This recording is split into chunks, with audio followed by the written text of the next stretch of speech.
দুঃখ কষ্ট মানুষের জীবনের একটি ব্যক্তিগত গান, যে গান মানুষ নিজে ছাড়া অন্য কেউ শোনে না।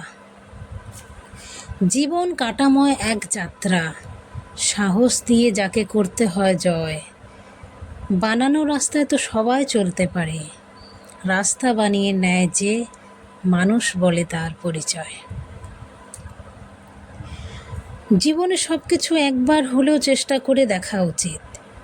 স্রষ্টা প্রতিটি মানুষকে কিছু না কিছু অনুপম ক্ষমতা দিয়ে পাঠিয়েছেন, তুমি সেটাকে কখনো জানতেও পারবে না যতদিন না তুমি সেটা চেষ্টা করে দেখছো। সুখী হওয়ার একটা অদ্ভুত ক্ষমতা আছে মানুষের। এই জগতে সবচেয়ে সুখী হচ্ছে সেই যে কিছুই জানে না। অথচ আমরা কেন সুখী হতে পারি না বলো তো? কারণ আমরা জানতে চাই। আমাদের কৌতূহলটা অনেক বেশি, ভালো জিনিসের থেকে খারাপ জিনিসের প্রতি বেশি। এই যে আলোচনা, সমালোচনা, নিন্দে করা, দুর্নাম করা, কার কি হলো, কেন হলো, কী কারণে হলো, এই সমস্ত ব্যাপারের কথাই আমি বলছি। ভালো জিনিস অবশ্যই আমরা জানি, জানলে আমরা সুখী হই, কিন্তু ওটা খানিকক্ষণের জন্য। কিন্তু এই যে বাকিগুলো আমি বললাম, এই জানাটা থেকে যদি আমরা দূরে যেতে পারি তাহলে সত্যিই আমরা সুখী হতে পারি। কিন্তু আমরা এমনই সামাজিক মানুষ, সামাজিক জীব আমরা, যে আমরা চেয়েও পারি না।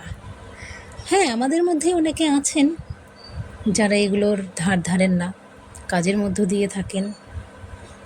এভাবেই গড়ে পেটে নিতে হবে নিজেদের, এটাই বুদ্ধিমানের কাজ। যদি নিজেকে সুখী করতে চাও তাহলে সমালোচনা থেকে দূরে থাকো। আমি সেই চেষ্টাই করে যাচ্ছি বন্ধুরা।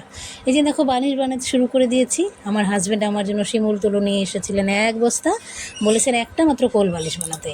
আমি কি করেছি, 3টে বানিয়েছি। তো ছোট ছোট বালিশগুলো তো বেশ কাজে এলো, কোল বালিশটাতে একটু তুলোর পরিমাণ কমে গেছে।